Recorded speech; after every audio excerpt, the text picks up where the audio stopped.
Your personality and confidence decide how the world treats you. Every day you send signals about who you are, in the way you speak, the way you walk, and how you handle people.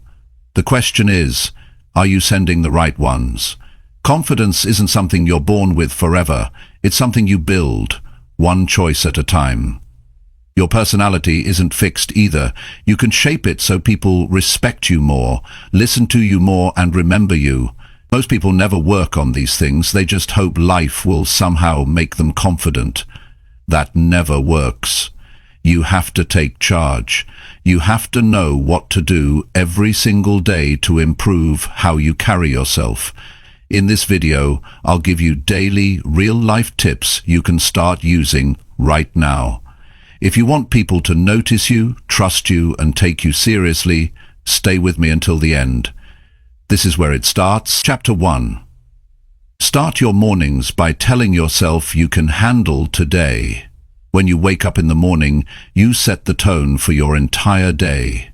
The first few moments after you open your eyes are not just minutes on the clock. They are the foundation of how you will think, act, and respond to everything that comes your way. If you start those moments with doubt, with worry, with thoughts of yesterday's mistakes, you are already working against yourself. But if you start by telling yourself, I can handle today, you give yourself a gift that changes the course of your day before it even begins.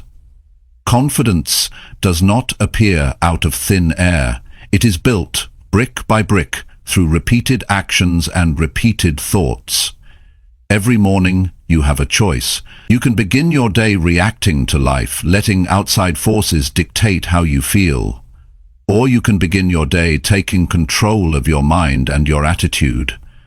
That control starts with the way you talk to yourself. Your words shape your belief, and your belief shapes your reality. When you tell yourself you can handle today, you are not pretending that everything will be perfect. You are not ignoring the challenges that are waiting for you. You are acknowledging them, and still deciding to face them with strength. That decision changes how you stand, how you walk, how you speak to others, and how you respond when something unexpected happens. Think about it. The people you admire, the ones you see as strong and confident, they do not live without problems. They deal with the same daily frustrations, setbacks, and disappointments as everyone else. The difference is how they approach them. They have trained themselves to believe they can handle whatever comes their way.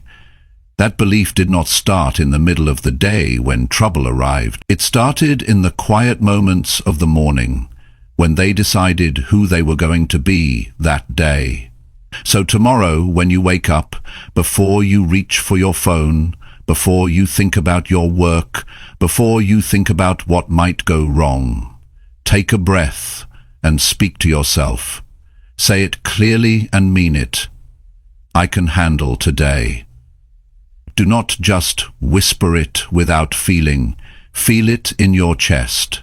Say it with the kind of strength you would use if someone you cared about needed to hear it, because you do care about someone. Yourself.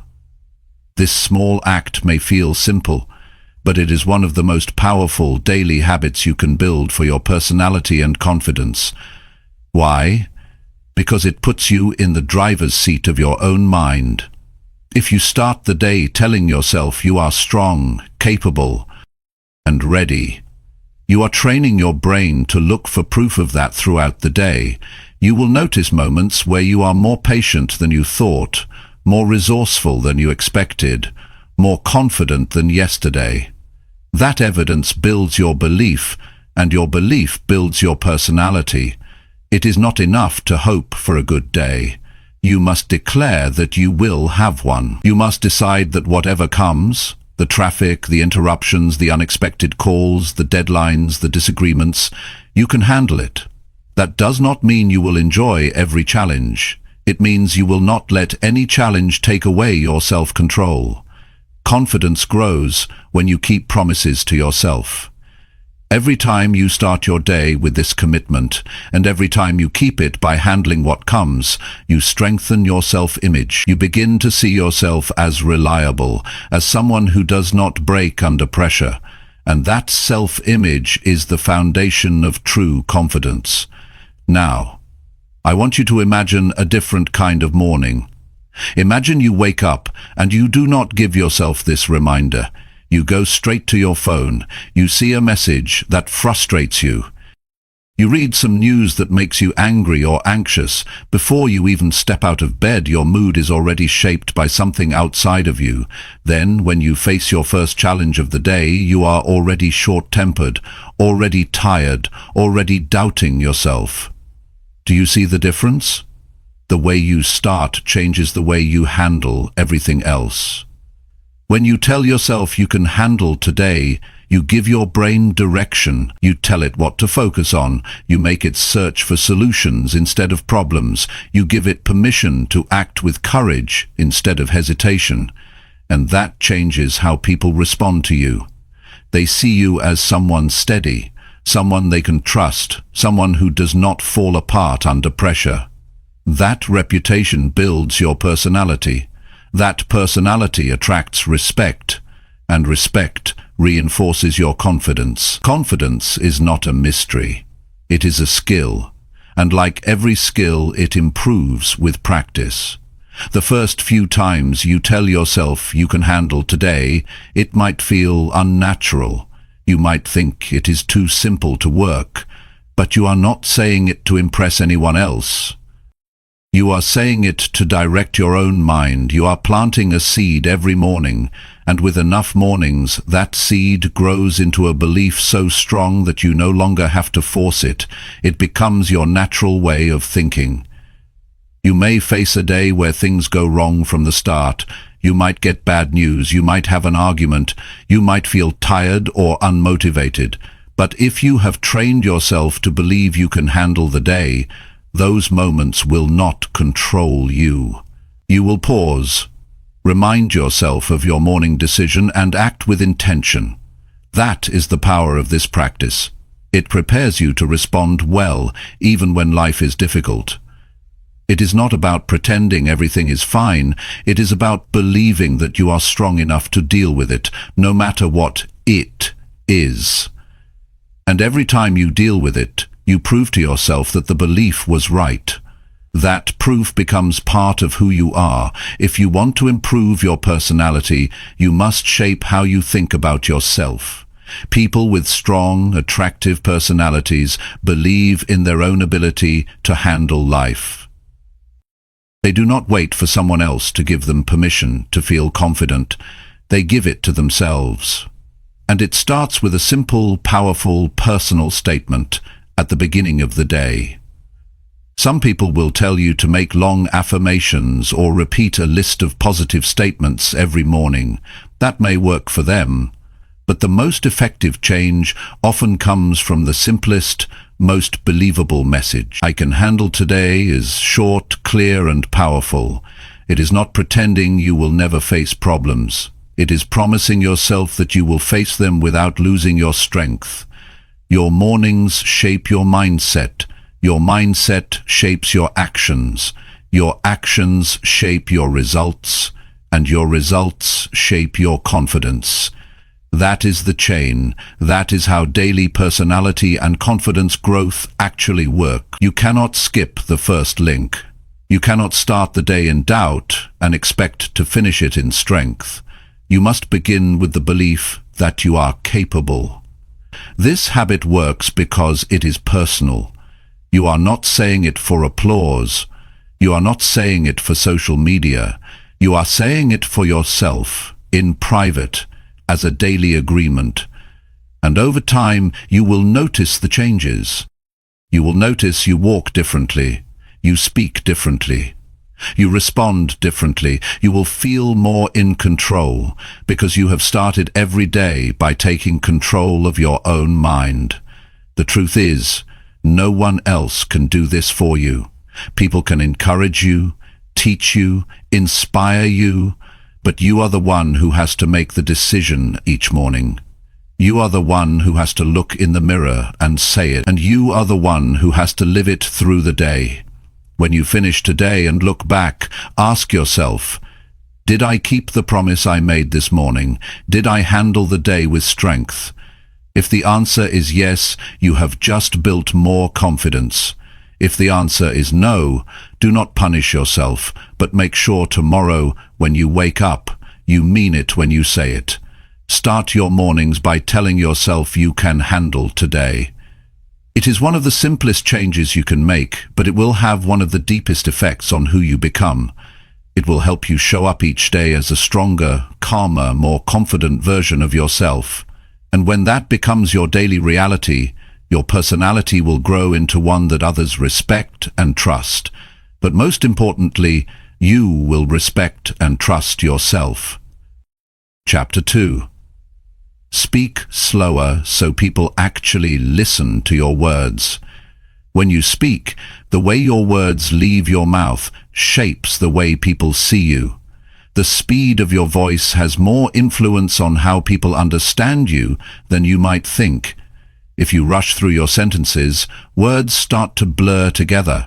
The person listening might catch a few points, but much of what you said is lost in the noise. They might nod politely, but inside, they are piecing together fragments.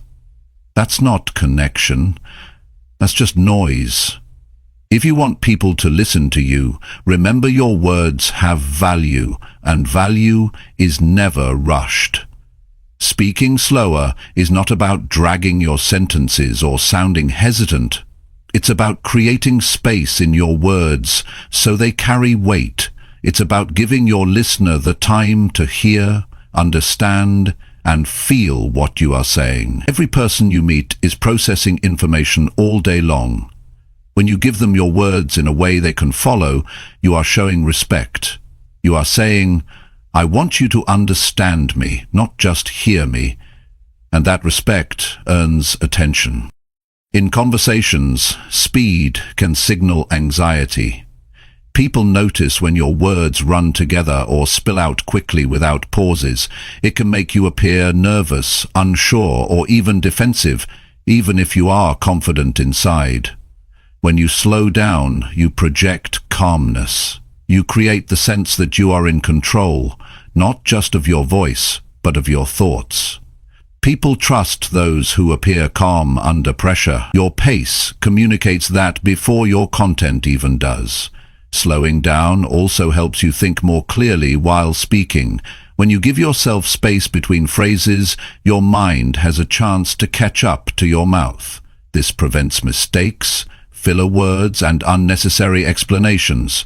You choose your words more carefully, and that precision makes your message stronger. A confident speaker doesn't need to fill every second with sound. They know that silence between words is not weakness. It's a tool.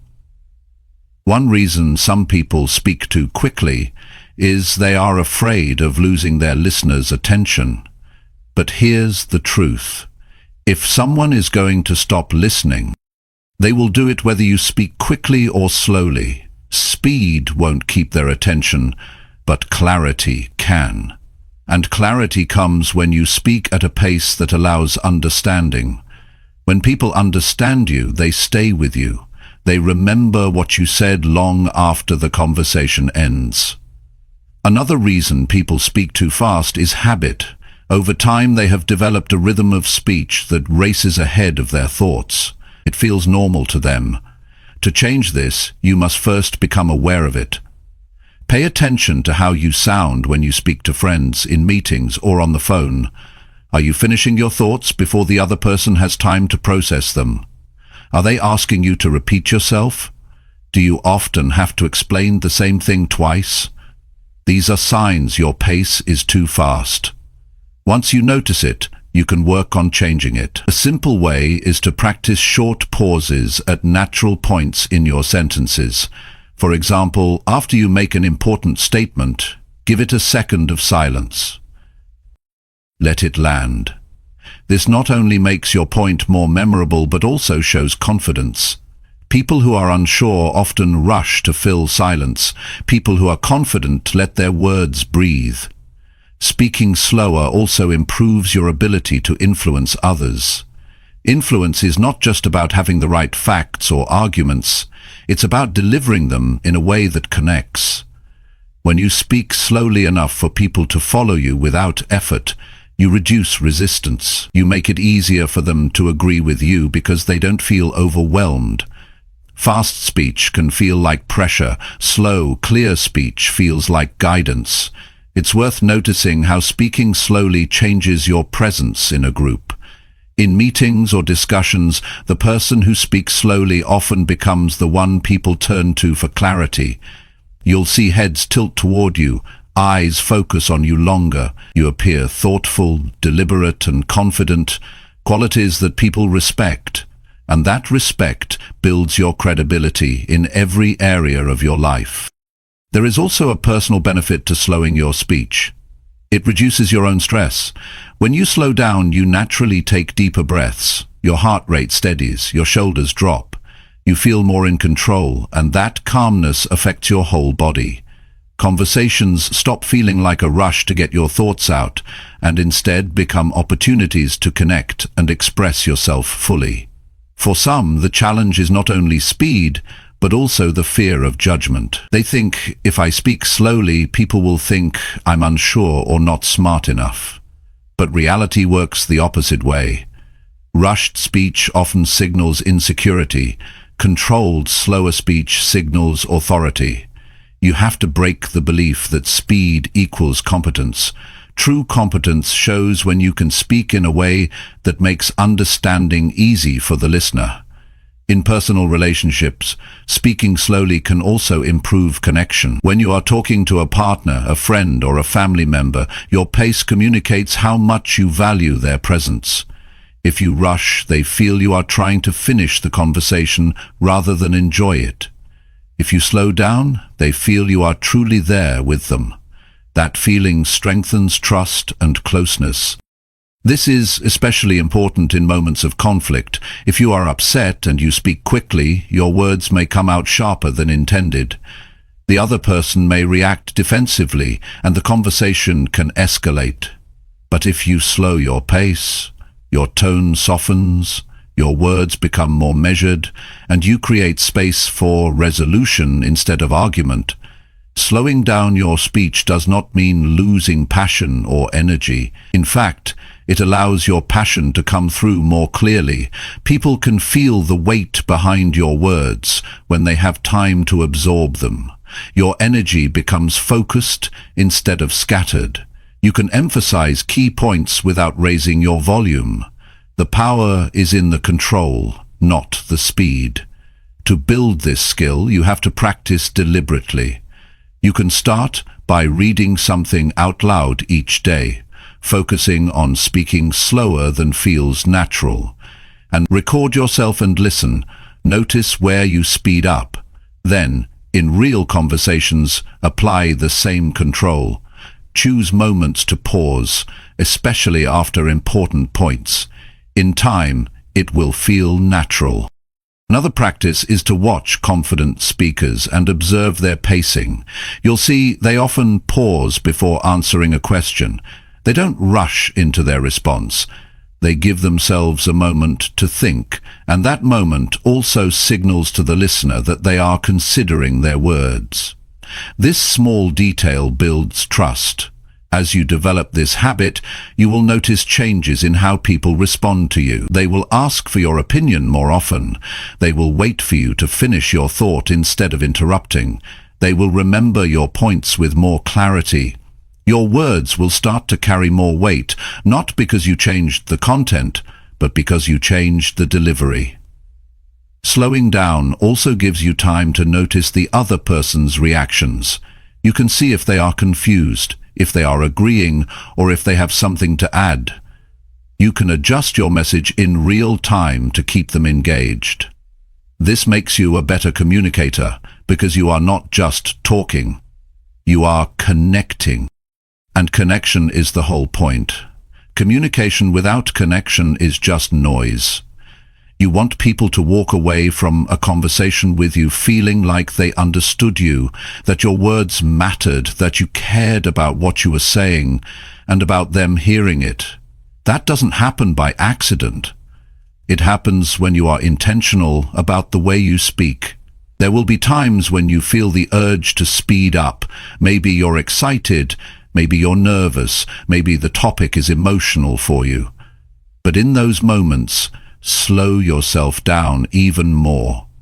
Your words will have greater impact if they are steady and deliberate. You will come across as grounded even when the topic is intense. This is a skill that touches every part of your life. In business, it makes you more persuasive. In personal relationships, it makes you more understanding. In casual conversations, it makes you more interesting to talk to. People will remember you as someone who speaks with purpose, and that reputation will follow you everywhere. Over time, speaking slower becomes more than just a habit. It becomes part of your personality. People will associate your voice with confidence and clarity. They will listen more closely when you speak because they know you don't waste words. You will find that others begin to slow down when talking to you, matching your pace. That is influence in action. Speaking slower is a daily choice. It is not something you perfect in one try, but every conversation is a chance to practice. Every time you choose to slow down, you are building the image of yourself as someone worth listening to. And that image is one of the strongest tools for improving both your personality and your confidence. If you start making this choice today, you will notice results quickly. People will engage with you differently. You will feel more comfortable in your own skin. Your thoughts will be clearer. And slowly, day by day, your personality will grow stronger because you have learnt to speak in a way that invites people in instead of pushing them away with a rush of words. Chapter 3. Hold your head up when you walk into any room. The way you carry yourself when you walk into a room speaks before you say a single word. People notice it instantly. They see how you hold your head, how you move, and the energy you bring with you. If your head is down, your eyes on the floor, your shoulders slouched, it sends a quiet signal that you're unsure or you'd rather not be noticed. But when you hold your head up, make steady eye contact, and walk in with purpose, you tell the world that you belong there. You tell yourself the same thing. Confidence is not only in your voice or your words, it's in your presence. You don't have to be the loudest person in the room to be noticed. You don't have to be the one talking the most. People can sense strength from the way you walk in and take your place. Lifting your head is more than just posture. It's a choice to meet the world face to face. When your head is up, your vision opens. You see the people around you. You notice details. You take in the space. That awareness helps you feel grounded instead of lost in your own thoughts. And it works both ways. When you see others, they see you. That exchange of acknowledgement builds an invisible connection before you even speak. Walking into a room with your head up tells people you're not there to hide. You're there to participate. You're there to engage. That kind of body language draws people toward you. They feel that you are approachable, that you have something to offer, that you are someone worth interacting with. This is one of the simplest ways to make a positive first impression, yet so many people overlook it. There's a shift that happens in your own mind when you hold your head up. You feel more in control of yourself. You breathe more deeply. You're more alert. That shift changes how you think and how you respond to situations. You're no longer moving through a room trying not to be noticed.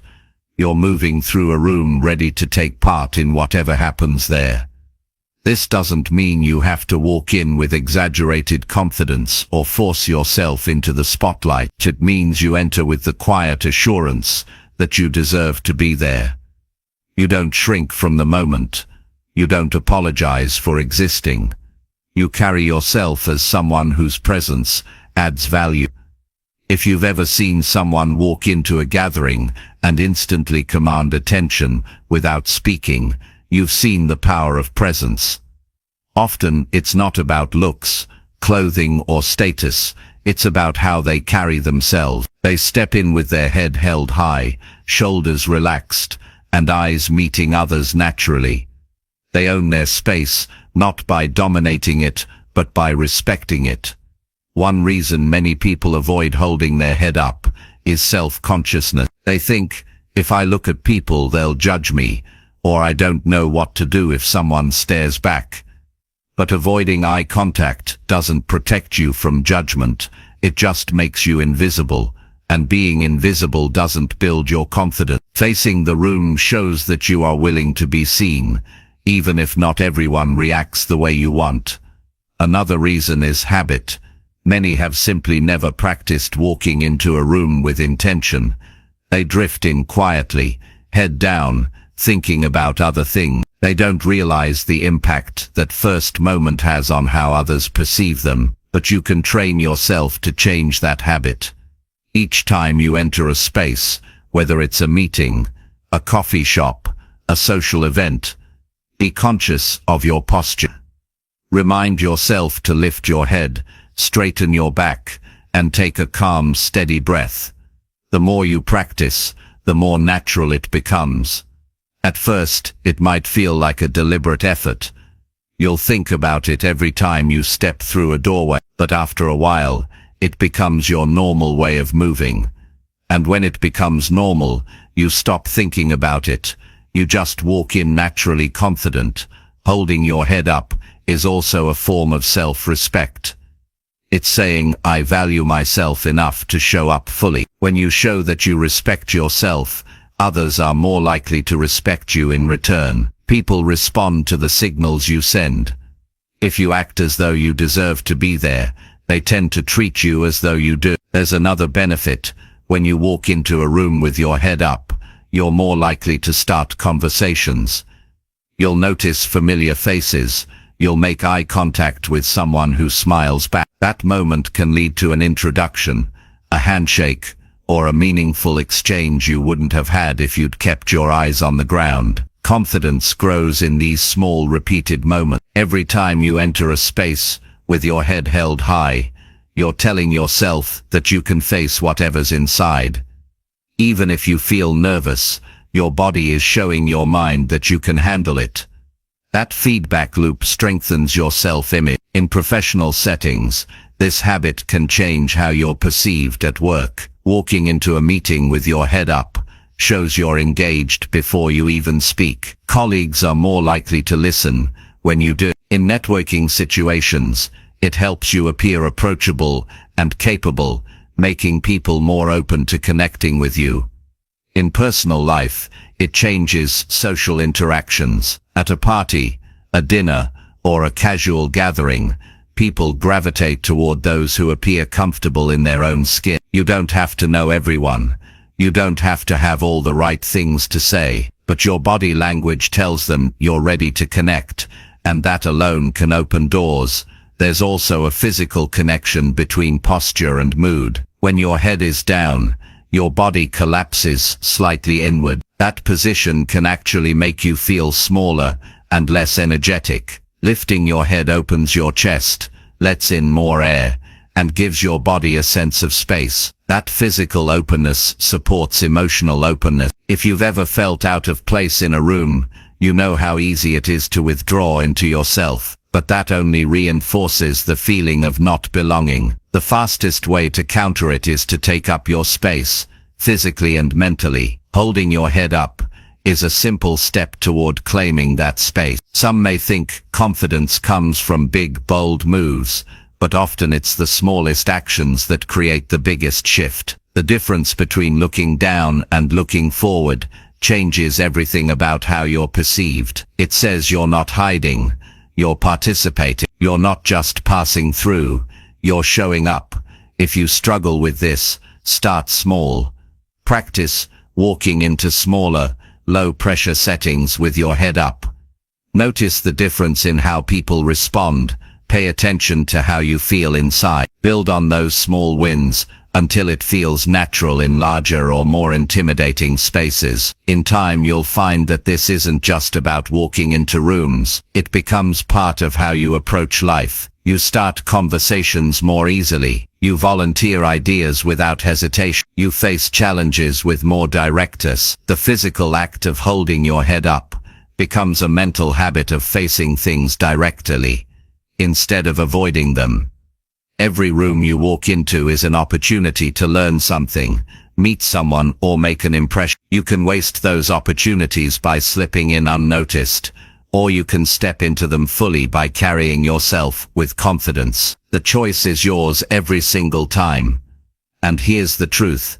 People remember how you make them feel before they remember what you say. If you walk in with quiet assurance, people feel that you are present, that you're not intimidated, that you respect the moment. That feeling shapes their impression of you far more than most people realize. When you hold your head up, you're not only telling others you're confident, you're reminding yourself, you're reinforcing the message that you can handle whatever's in front of you. And over time, that message becomes part of your identity. You no longer have to think about it, you simply live it. So each time you enter a room, make that choice. Lift your head, open your vision, let your presence arrive before your words do. You don't need to announce yourself. Your body will do it for you. And when it does, people will see you, they will remember you, and most importantly, you will see yourself as the confident, capable person you truly are. Chapter 4. Give full attention when someone is talking to you. When someone is speaking to you, the most valuable thing you can give them is your full attention. It costs you nothing, but it means everything to them. In a world where distractions are everywhere, where people check their phones in the middle of conversations, and where most minds are already thinking of what to say next instead of listening, your complete focus is rare, and rare things carry power. When you listen without splitting your attention, you make the other person feel respected, understood, and valued. That experience leaves an impression far deeper than casual small talk ever could. Listening fully is not just about hearing the words coming out of someone's mouth, it's about being fully present with them in that moment. That means your mind is not wandering to your to-do list. Your eyes are not scanning the room for someone else to talk to. You're not preparing your response before they've even finished speaking. You are there, in that conversation, making them the priority. That kind of attention is rare enough that people remember it long after. When you give someone your undivided attention, you're communicating without saying a word. You're telling them, what you're saying matters to me, and people open up more when they feel heard. They share more honestly. They trust you more. They believe you're someone they can confide in. This trust doesn't just improve your relationships, it improves your reputation. People talk about those who really listen. Think about the times when you've spoken to someone and you could tell they weren't truly listening. They nodded at the right times, maybe said, "Yeah," or "I know what you mean," but their eyes were somewhere else. You could feel they were waiting for their turn to speak, or looking for an escape. That kind of exchange leaves you feeling dismissed. You walk away less connected than before. Now imagine the opposite, speaking to someone who is completely tuned into you. They're not interrupting, they're not rushing you. They're paying attention to every word, every tone, every gesture. You walk away feeling lighter, more respected, and even more confident in yourself. People crave that kind of connection. Most of the time when they speak, they don't just want to be heard. They want to be understood. Understanding requires focus.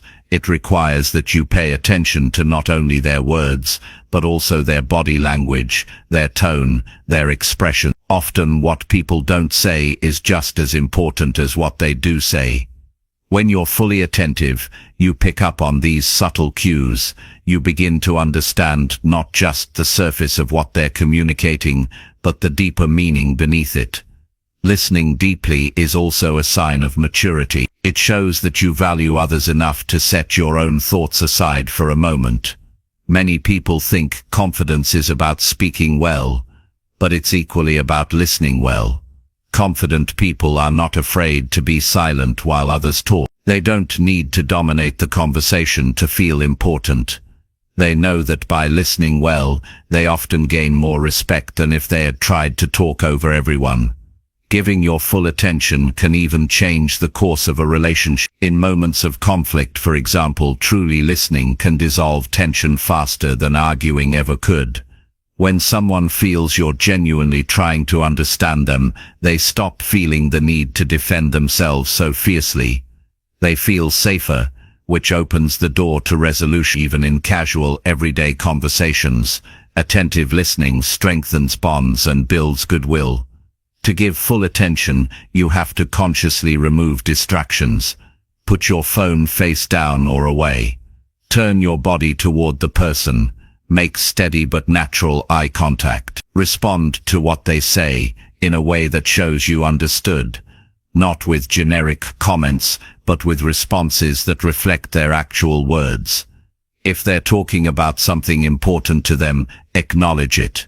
If they're sharing a challenge, show empathy. This is not about pretending to care, it's about choosing to care in that moment. It's also important to quiet the urge to jump in with your own story. Many people listen only long enough to find a way to connect the conversation back to themselves. That's not real listening. That's waiting for a chance to talk. If someone tells you about their recent trip, resist the immediate impulse to tell them about yours. If they talk about a challenge, resist making it about your own struggles. Let their experience have its moment. There will be time to share your perspective later. Being fully attentive also means being patient with silence. Not every moment of a conversation needs to be filled. Sometimes, after someone finishes speaking, they pause because they are thinking about what to say next. Give them that space. Don't rush to fill the silence. That pause might be the moment when they share something important they were hesitant to say. If you interrupt too quickly, you might miss it. When you practice this kind of attentive listening, you'll find that people start coming to you more often. They'll seek your opinion because they trust you will actually hear them before giving advice. They'll feel comfortable around you because you've shown them they're worth your time and attention. This creates a cycle. The more you listen well, the more people value your presence, and the more they want to keep you in their circle. Listening fully also helps you grow as a person. You learn more about others, about life, about perspectives different from your own. You might hear solutions to problems you hadn't considered. You might discover new opportunities simply because you were paying attention. Many of the most successful people you'll meet are also the best listeners. They understand that listening gives them information and insight that others miss because they're too busy talking. It takes discipline to listen in this way, especially in a fast-moving world. Our minds are trained to multitask. We're used to splitting our attention between the person in front of us and the endless stream of thoughts in our head. But discipline in listening is like discipline in anything else. It improves with practice. Start by committing to give the next person you talk to your full focus. See how the interaction changes. This habit also has a profound effect on how you feel about yourself. When you engage deeply in conversations, you leave them with a sense of connection and contribution.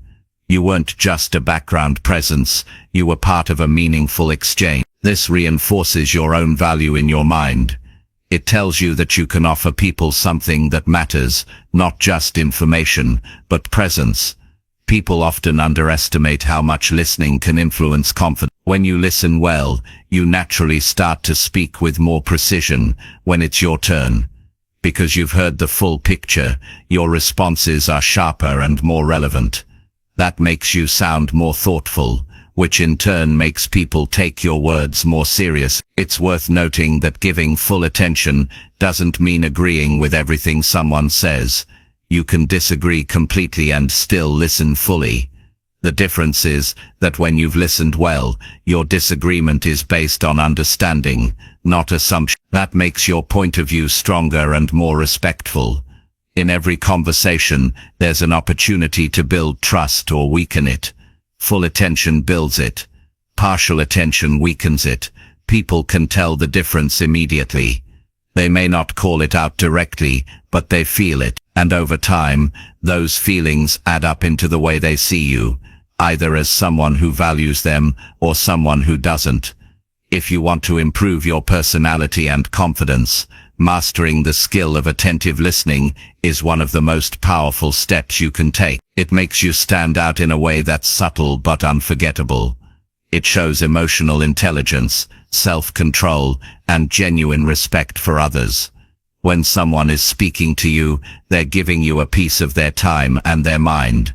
Respond by giving them your full presence, not half while thinking about what's next. Completely. You'll be amazed at how this simple choice transforms not just your conversations, but your relationships, your reputation, and your own sense of self. Chapter 5. Ask questions that make people feel heard and valued. The way you ask questions can completely change how people feel about you. Most people go through conversations without realizing that their questions or lack of them are shaping whether the other person feels valued or invisible. When you ask questions that show genuine interest, you're sending a clear message. I care about what you think, I care about what you feel, and I respect your perspective. People remember that kind of attention. They remember how you made them feel, and they naturally become more open, more trusting, and more willing to connect with you. Asking the right questions is not just about keeping a conversation going, it's about creating a moment where the other person feels like they matter. Too often people ask questions only to move the discussion toward their own interests or experiences. Those questions feel empty because the person asking isn't actually curious, they're just filling space. But when you ask a question because you truly want to know the answer, it changes everything about the interaction. Your tone changes, your expression changes. The other person can feel the difference between a question asked out of politeness and one asked with real curiosity. A thoughtful question invites someone to share more of themselves. It tells them that you're listening closely enough to want details. It makes them feel their story is worth telling. And when people feel that way, they open up in ways they wouldn't with someone who just nods and changes the subject. Asking the right kind of question builds a bridge between you and them, a connection that goes deeper than small talk. To do this well, you have to listen carefully before you ask. If you're thinking about your next question before they finish speaking, you might miss the most important part of what they're saying. Let their words sink in. Pay attention to the details they choose to share. Often the best questions come directly from those details. If someone mentions a recent challenge, don't just say, "Oh, that's tough." Ask them, "How did that affect you?" Or "What was the hardest part for you?" That's the kind of question that makes them feel you care about more than just the surface of their experience. The key is to make your questions personal to them, not generic. If someone says they've been working on a project, you could ask, "How's work?" But that's too broad. Instead ask, "What's been the most rewarding part of your project so far?" Or "What have you learned from working on that?" These questions invite reflection and show that you're not just asking to be polite, you're asking because you're interested in their unique perspective. Good questions also give the other person room to express themselves. If your questions can be answered with a simple yes or no, you'll get short answers and the conversation will stall. Open-ended questions encourage longer, more thoughtful responses. They allow people to tell their stories, share their feelings, and reveal their ideas. That's when real connection happens. There's another layer to this, the way you respond to the answers you receive. Asking a question and then brushing past the answer is almost worse than not asking at all. If you ask someone about their experience and they share something personal, acknowledge it, follow up with another question or a genuine reaction. That shows that you're not just hearing words, you're engaging with their thoughts and emotions. Sometimes the most powerful questions are the simplest. What do you think is an invitation that many people rarely get? In a world where everyone is eager to share their own opinion, being asked for yours can feel refreshing. How are you feeling about that? Is another one. It shows that you care about more than the facts. You care about the emotional side as well. When you consistently ask questions that make people feel heard and valued, you become someone they trust. They know that when they talk to you, you will make space for their thought. They won't have to fight for your attention. They won't have to compete to be understood. And that trust builds stronger relationships in every area of life. Personal, social, and professional.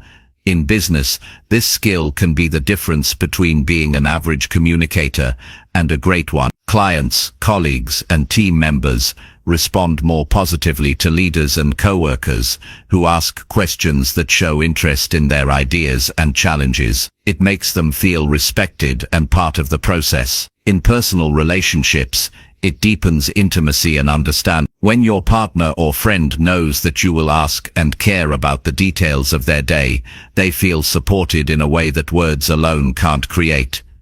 It's also important to remember that asking meaningful questions isn't about interrogation. You're not trying to pry into areas the other person doesn't want to discuss. You're giving them an opportunity to share, and you respect their choice if they want to keep something private. That respect is part of what makes people feel safe opening up to you. Sometimes people hesitate to ask deeper questions because they fear it will be awkward. But awkwardness usually happens when there's a lack of genuine intent. If you're asking out of real interest, most people won't see it as awkward at all. They'll see it as a compliment that you care enough to ask. One of the best ways to make people feel valued through your questions is to remember what they've told you in the past and follow up later. If a coworker mentioned they were nervous about a presentation, ask them later, "How did your presentation go?" If a friend talked about starting a new hobby, check in with "How's your painting coming along?" This shows that you didn't just hear them in the moment, you remembered, and it mattered enough for you to bring it up again. That small act can leave a big impression. The art of asking the right questions also helps you grow. Every time you listen deeply and ask thoughtfully, you expand your understanding of people and situations. You learn new perspectives. You gain insights you wouldn't have found by dominating the conversation. You become a better communicator because you're tuned in to what matters to others, not just to yourself. Over time, people will notice this about you. They will start to think of you as someone who is easy to talk to, someone who gets them, someone they can trust with their thoughts. And that kind of reputation is one of the strongest forms of influence you can have. When you walk away from a conversation where you ask the right questions, you'll feel a different sense of connection. You'll know you were part of something meaningful, even if the topic was small. You'll know that you gave someone a moment where they felt valued and understood, and that feeling stays with both of you. The more you practice this, the more natural it becomes. Soon you won't have to think about it. You'll naturally ask questions that matter. You'll find yourself less focused on talking about yourself and more interested in exploring the thoughts and feelings of the person in front of you. When you master this, you'll notice a shift in the way people respond to you. Conversations will last longer. People will seek you out. They'll share more openly. And you'll realize that your ability to make people feel heard and valued is not just a social skill. It's a way of building influence, trust, and stronger relationships in every part of your life. Chapter 6. Learn how to say no without feeling guilty about it. Saying no is one of the most important skills you can develop if you want to protect your time, your energy, and your peace of mind. Yet for many people, it is also one of the hardest things to do. The moment they even think about turning down a request, a wave of guilt starts to creep in. They worry about disappointing someone, about seeming selfish, about being judged as unhelpful or unkind. And so, they say yes when every part of them knows they should be saying no. Over time, this habit drains them, overwhelms them, and leaves them wondering why they never seem to have enough time for what truly matters. The truth is, saying no is not about rejecting people. It's about choosing where your limited time and energy will go. Every yes you give takes something from you. Your hours, your focus, your emotional bandwidth. And when you give too many yeses, especially to things that don't align with your priorities or values, you rob yourself of the ability to give your best to the things that do matter. That is why learning to say no without feeling guilty is essential for building confidence and a stronger personality. It's a sign that you know your worth and respect your own boundaries. Part of the guilt comes from how we've been taught to see no. Many of us were raised to believe that saying no is rude or selfish.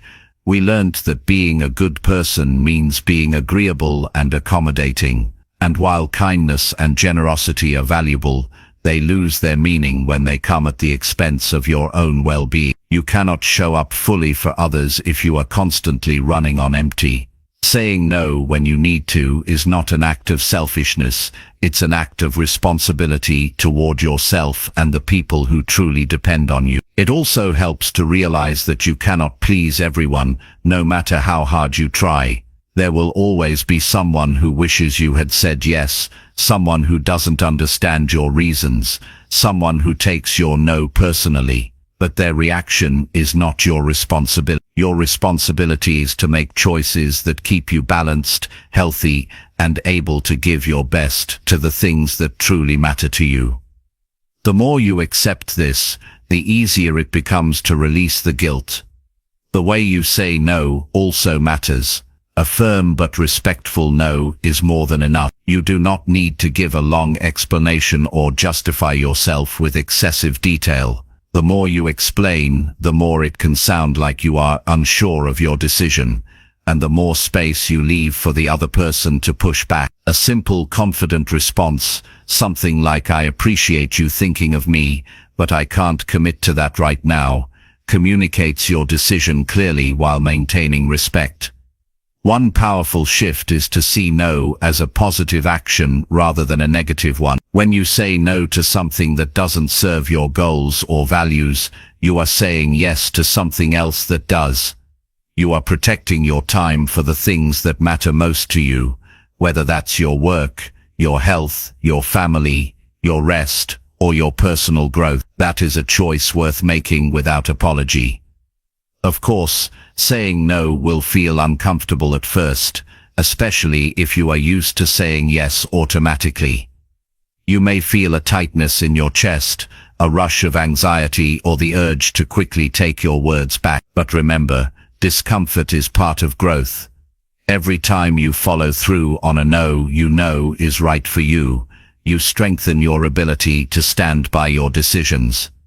You begin to trust yourself more, and that trust builds confidence. It's also worth noticing that people who respect you will respect your no. In fact, setting boundaries often increases the respect people have for you. When you make it clear that you don't overextend yourself just to please others, they see you as someone with self-respect and clarity. Those who try to guilt or pressure you into saying yes are showing you that they value their own needs over yours. And that's an important thing to see clearly, because it helps you decide who should have access to your time and energy in the first place. Practice can make this skill feel natural. Start small if you need to. Say no to minor requests that you know you don't want to take on. Notice how it feels, and notice what happens afterward. You'll likely see that the world doesn't fall apart when you decline something. In fact, most people move on quickly. This helps you realize that much of the guilt you feel is created in your own mind, not by reality. Over time you can start applying no to bigger requests, the kind that would have drained you in the past. You'll find that you have more space in your life for what matters. You'll feel less resentful, less overcommitted, and more in control of your own schedule. And the people who truly value you will adjust to the fact that you have limits, just as they have their own. It's also important to prepare yourself for the different ways people might respond to your no. Some will accept it immediately, others may push back, trying to persuade you or make you feel bad. Stand your ground calmly. You don't need to match their pressure with defensiveness. A calm, steady tone sends the message that your decision is final and not open to negotiation. You might also experience a subtle shift in how you see yourself. When you start saying no to things that drain you, you begin to see yourself as someone who takes their own needs serious. That sense of self-respect changes how you walk into situations, how you interact with others, and how you make decisions in general. Your personality becomes stronger because you are no longer living by the demands of others. You are living by your own choices. There will still be times when you decide to say yes, even when it's inconvenient, because it truly matters to you or to someone you care about deeply. But the difference is that those yeses will be intentional, not automatic. They will come from a place of generosity, not obligation. And because you haven't drained yourself by saying yes to everything, you'll have the energy to give fully when you do choose to help. Another benefit of learning to say no is that it teaches others how to interact with you. People will learn over time that you are someone who values your time, who makes deliberate choices, and who does not bend just to avoid conflict. This can change the way they approach you, leading to more respectful and thoughtful requests. In the end, learning to say no without guilt is about aligning your actions with your priorities.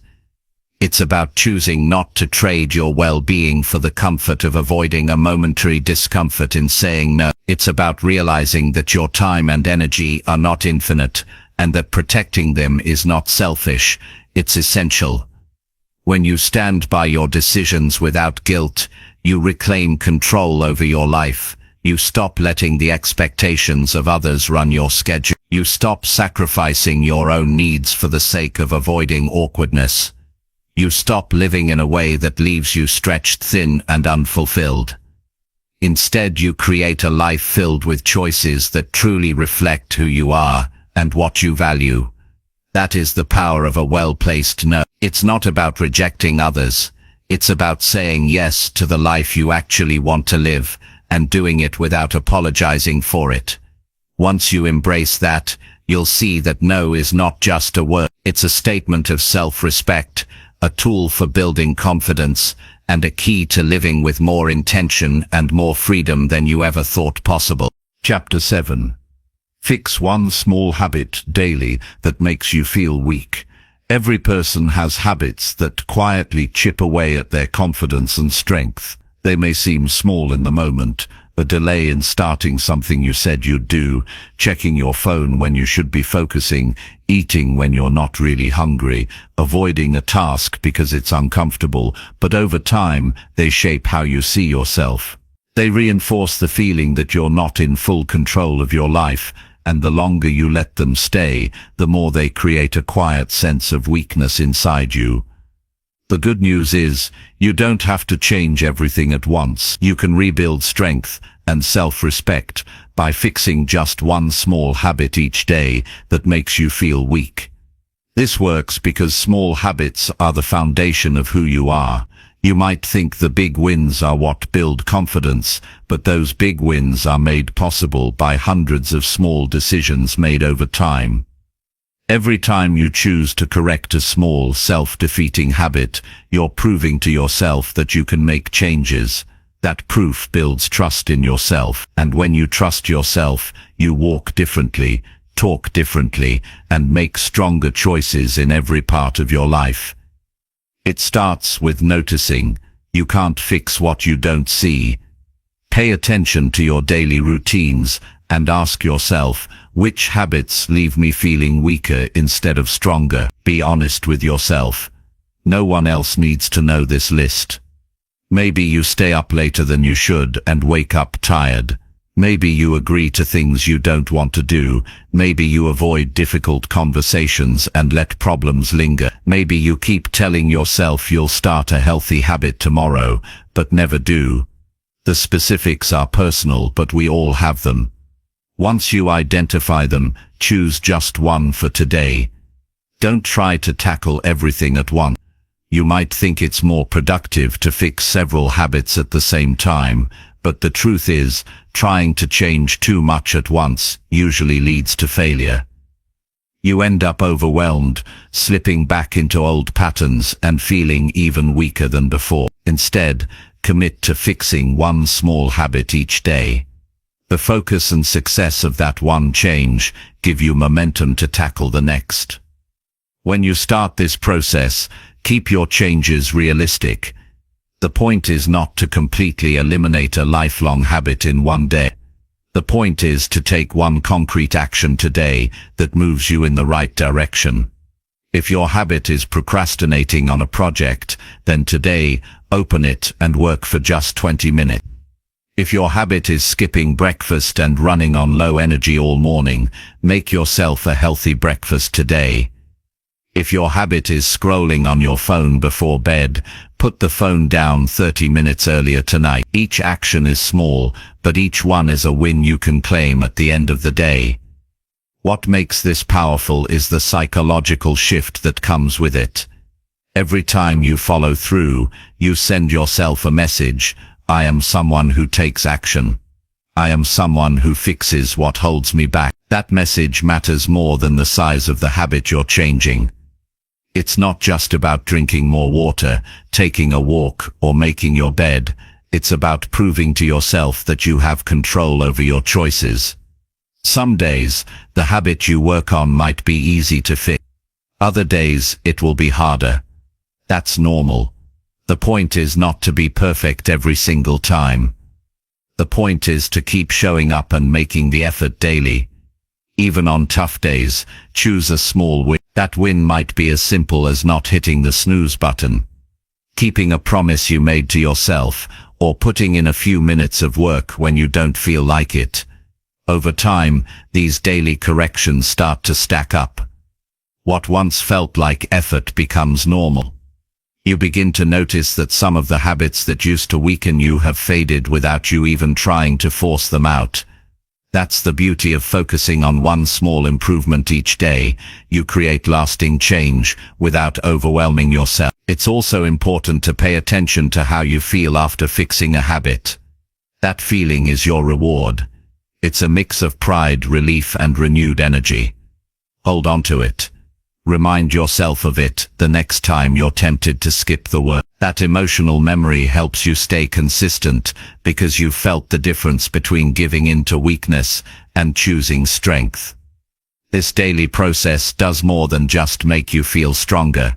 It builds a deeper kind of self-respect. You can't truly respect yourself if you're always breaking your own promises or ignoring the habits that hold you back. Self-respect grows when your actions match your intentions. When you say you'll do something and then you actually do it, you start to see yourself as reliable. And when you see yourself that way, your confidence naturally rises. Some people avoid this process because they feel overwhelmed by how many habits they'd like to change. They think it's not worth starting if they can't fix them all at once.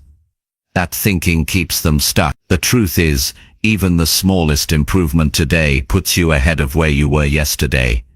And those small improvements compound over time into massive change. But that only happens if you start. You'll also notice that fixing one habit often influences other areas of your life. If you start going to bed earlier, you wake up with more energy, which makes it easier to work out, which boosts your mood, which improves your interactions with others. Small changes ripple outward. That's why focusing on one habit a day is so effective. It's manageable, but it can lead to unexpected and far-reaching results. This isn't just about productivity or discipline, it's about reclaiming control of your life. Weak habits make you feel like life is happening to you. Strong habits remind you that you have a say in how your life goes. Each time you take one of those weak habits and replace it with a stronger choice, you're taking back a piece of your power, and once you start experiencing that, you won't want to go back. You'll also find that people around you notice the change. They might not know exactly what's different, but they'll sense it in your presence. You'll carry yourself with more assurance. You'll speak with more certainty. You'll seem more reliable because you're actually living in a way that matches your words. People trust those who have control over themselves. This process will test your patience. There will be days when you want faster results, when you feel like one habit a day isn't enough. But remember, you're building something that lasts. Rushing often leads to burnout and relapse. Steady improvement, on the other hand, becomes part of who you are. The great thing about this approach is that it works for everyone, no matter their situation. Whether you're working on your career, your health, your relationships, or your personal growth, the principle is the same. Identify a habit that makes you feel weak and fix it today. Tomorrow, fix another. And keep going. Eventually, you'll look back and realize how far you've come. The habits that once drained you will be gone or greatly reduced. In their place will be routines and choices that strengthen you.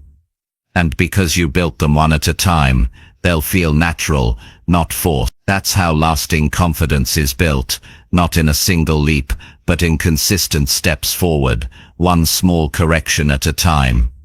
When you do this long enough, you begin to see yourself differently. You stop identifying as someone who struggles with discipline and start seeing yourself as someone who takes action. That shift in identity is powerful. It changes how you approach challenges, how you think about your goals, and how you interact with others. So each day ask yourself, what is one habit today that is making me weaker? And then do something about it, even if it's small, even if it seems insignificant. That daily act of reclaiming control will not only make you stronger, but will build a version of you that you are proud to live with. That's the real reward. Not just better habits, but a stronger, more confident you who knows that no matter what, you have the power to shape yourself, one decision at a time. Chapter 8.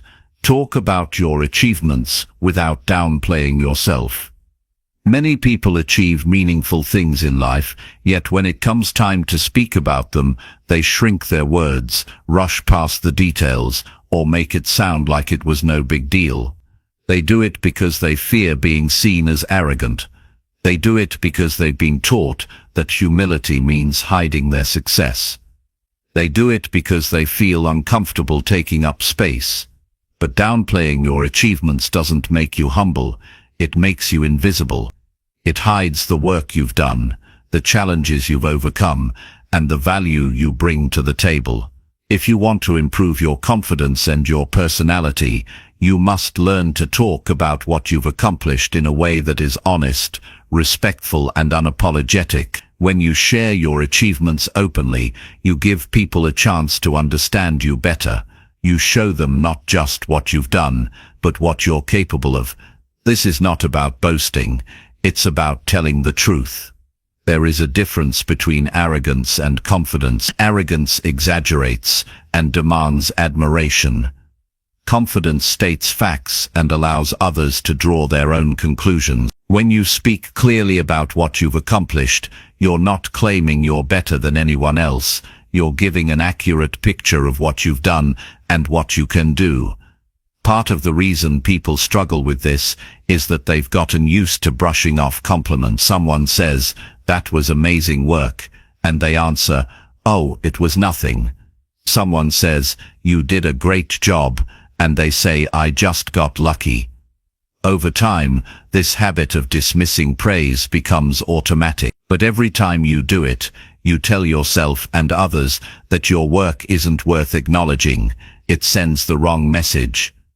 Not only does it weaken your self-image, but it also tells people that you might not even value your own effort. You have to start by breaking that reflex. When someone gives you a compliment, receive it. Look them in the eye, smile if it feels natural, and say, "Thank you." That's it. No excuses, no minimizing, no turning the spotlight away. You've just accepted the recognition without making it about ego or luck. This is the first step toward talking about your achievements with confidence. The next step is to be willing to talk about your achievements without waiting for someone to ask.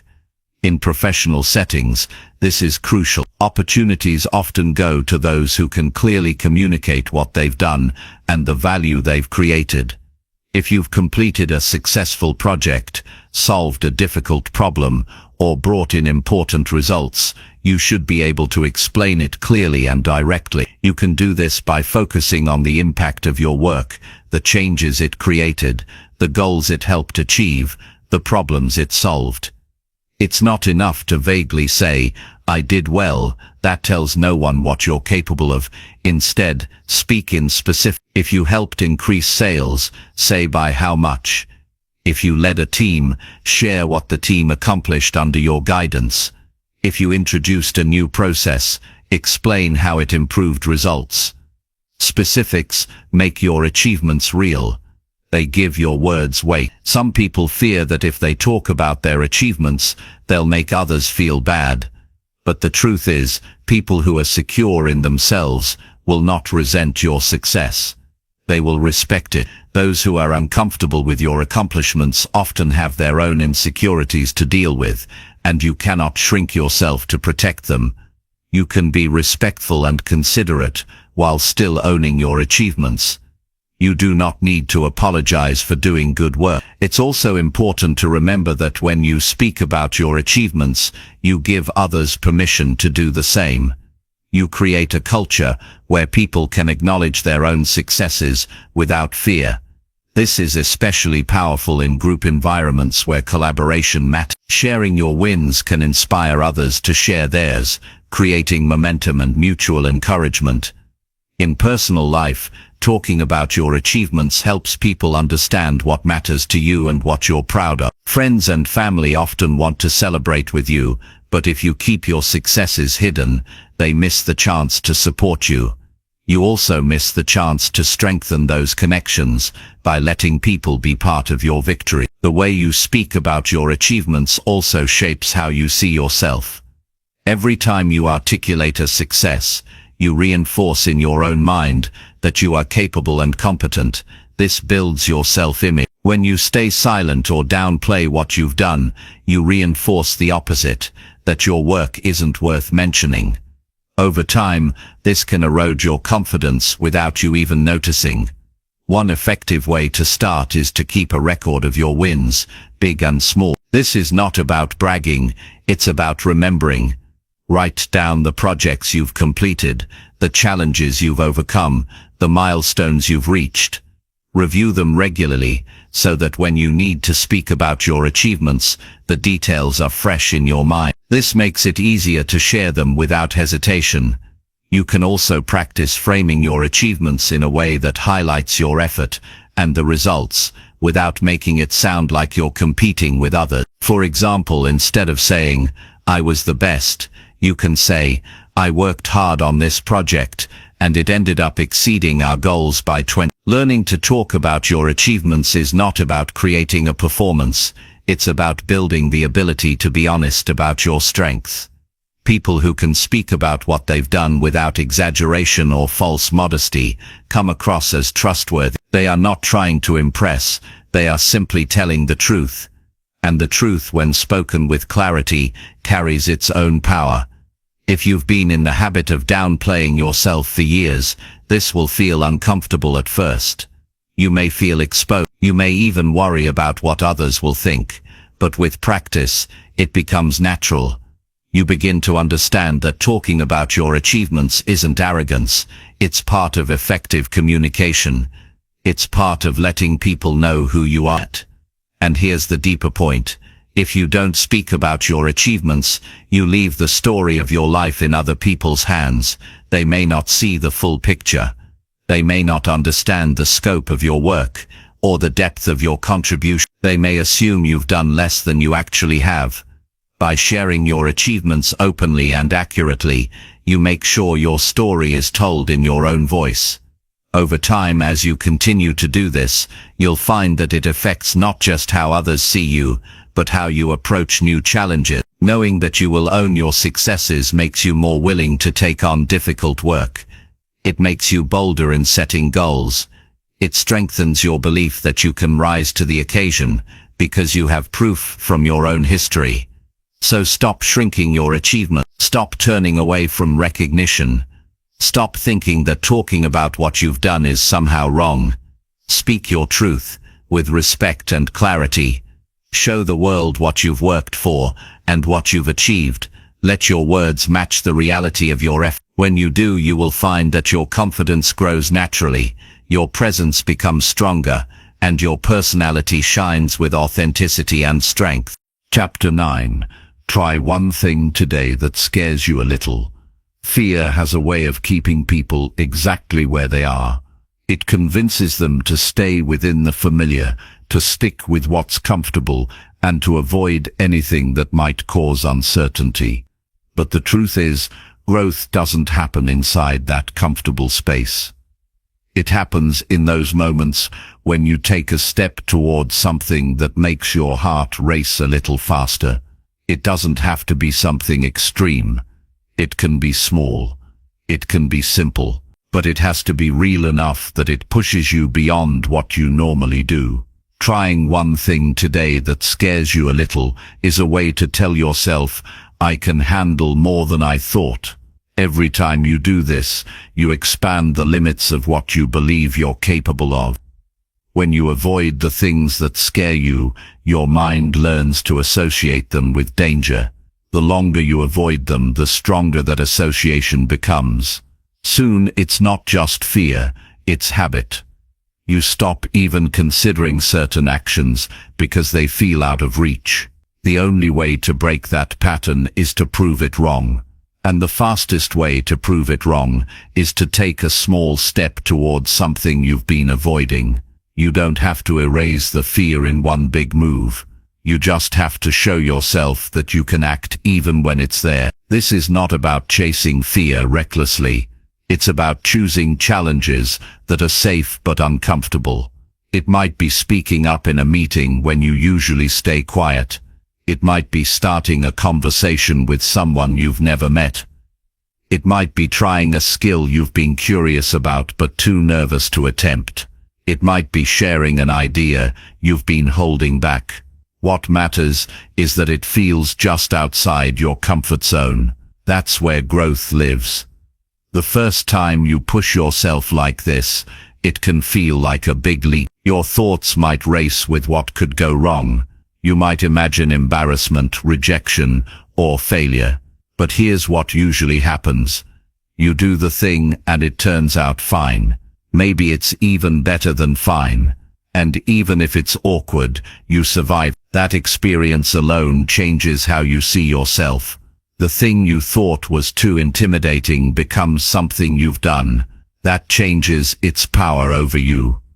The benefit of doing something that scares you is not just in the action itself, it's in the mental shift it creates. You stop seeing fear as a wall and start seeing it as a signal, a sign that you're about to learn something, strengthen something, or discover something about yourself.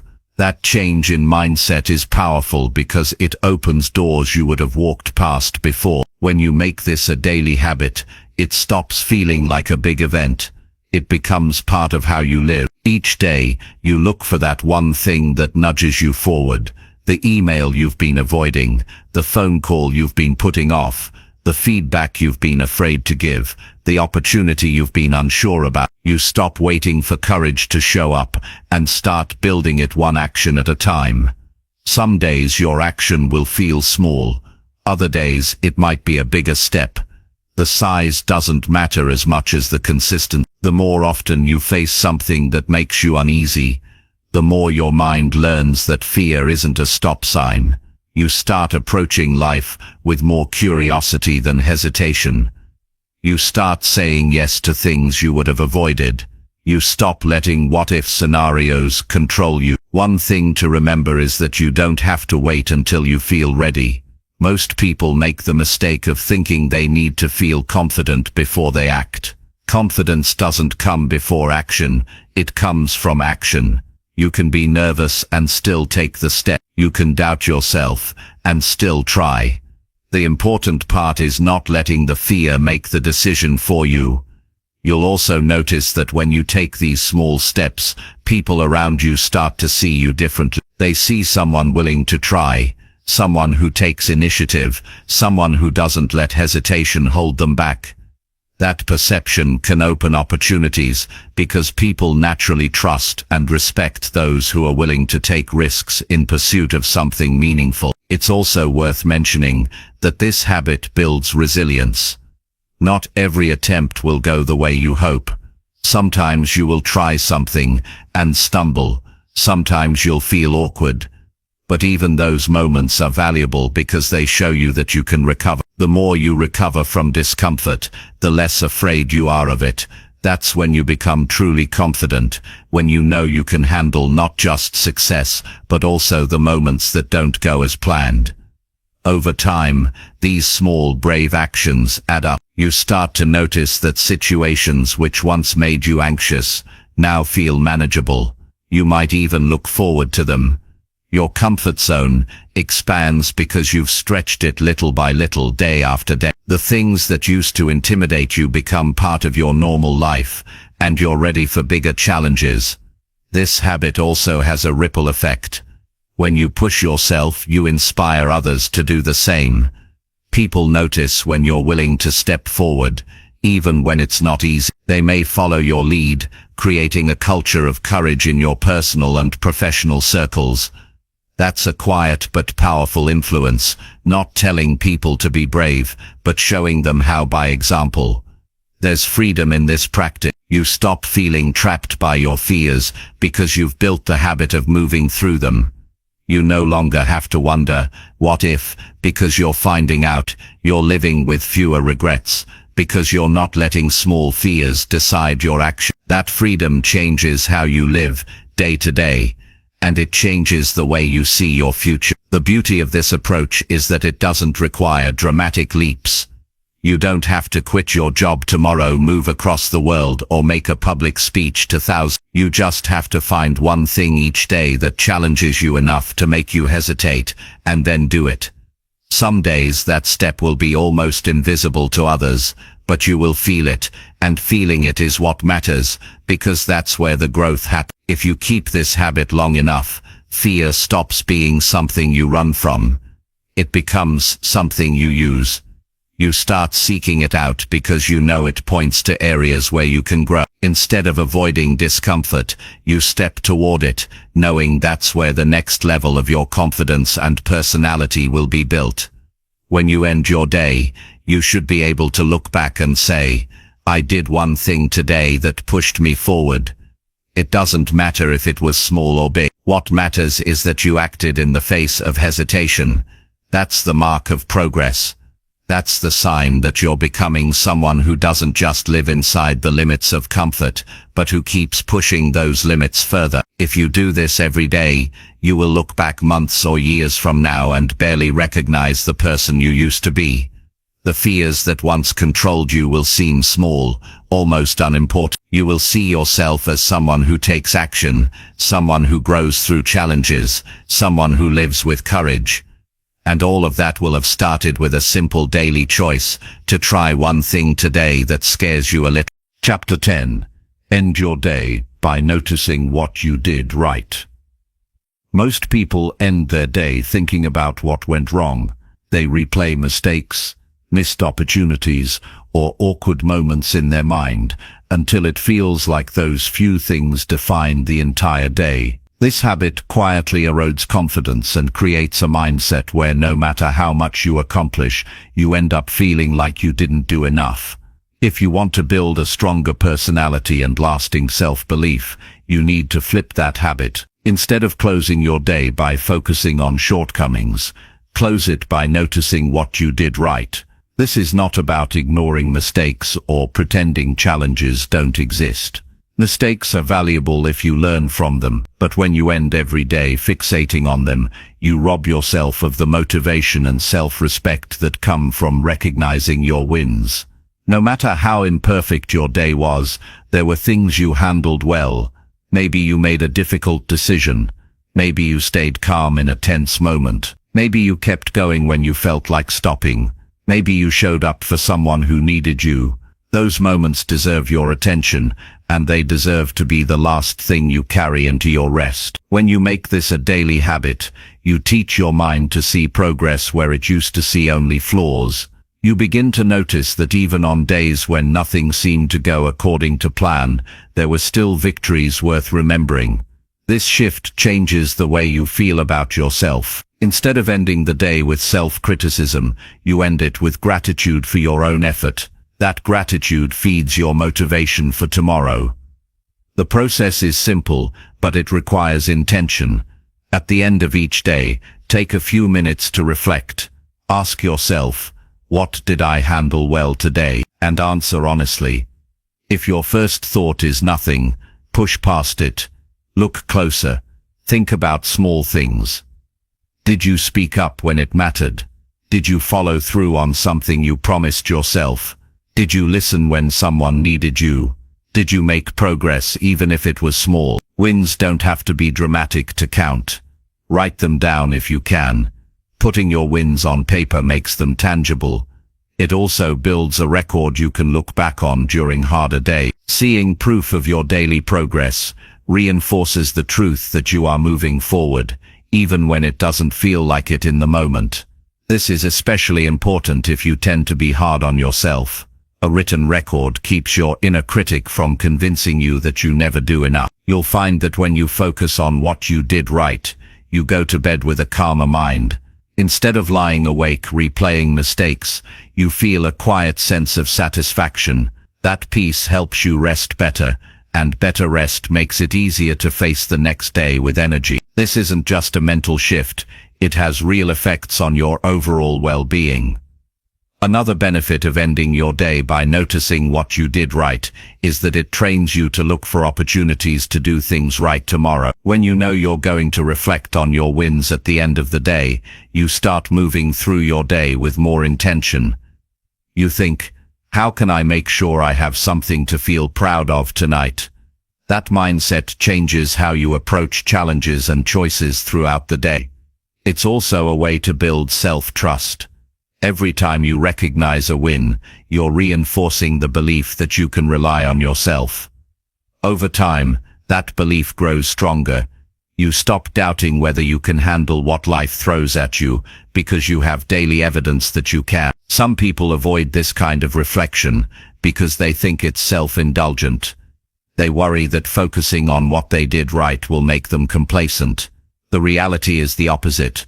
Recognizing your wins fuels your drive to create more of them. It gives you the emotional strength to keep pushing through difficult days. People don't become complacent from recognizing their progress, they become complacent from ignoring it. This habit also affects how you interact with others. When you end your day feeling good about your actions, you carry that positive energy into your relationships. You're more patient, more open, and more willing to encourage others. Your sense of accomplishment becomes something you can share, making your connections with people stronger. It's important to remember that what you count as a win is personal. Don't compare your list to someone else's. For you, a win might be making a tough phone call you've been avoiding. For someone else, it might be completing a major project. Both are equally valuable if they represent growth or effort. Your wins are about you, your values, your goals, your challenges. The more you do this, the more your definition of success expands. You start to see wins in moments you used to overlook, moments of patience, moments of honesty, moments of courage. This is how you begin to appreciate your own growth in real time, instead of only recognizing it in hindsight. There will be days when you feel like nothing went right. Those are the days when this habit matters most. Even if your win is simply getting through the day without quitting, acknowledge it. Even if it's just showing up when you didn't feel like it, give yourself credit. Progress doesn't always look exciting, but it's still progress. By ending your day on this note, you also create a natural boundary between today and tomorrow. You close the day with recognition, which makes it easier to let go of what didn't work out. You don't carry that weight into the next morning. You start fresh, without the burden of yesterday's self-criticism. Over time, this simple habit can change your overall self-image. Instead of seeing yourself as someone who constantly falls short, you start seeing yourself as someone who consistently moves forward. That self-image is the foundation of lasting confidence. It's not built on pretending to be perfect. It's built on knowing, deep down, that you are capable and committed to doing your best. Ending your day by noticing what you did right is one of the most effective ways to build that foundation. It doesn't take much time. It doesn't require any special tools. All it requires is the willingness to pay attention to your own effort and to value it. When you make this a habit, you're not just giving yourself a better night's rest. You're building the mindset that will carry you toward bigger goals, stronger relationships, and a deeper sense of self-respect. And when you wake up the next morning, you start not from a place of doubt or regret, but from a place of quiet confidence. You know you ended yesterday well, and that knowledge gives you a stronger start today. That's how daily improvement works. One choice, one reflection, one win at a time. Over weeks, months and years, those wins become the story of your life, and that story is worth telling proudly. Because you built it intentionally, starting with the simple choice to notice what you did right before you close your eyes each night.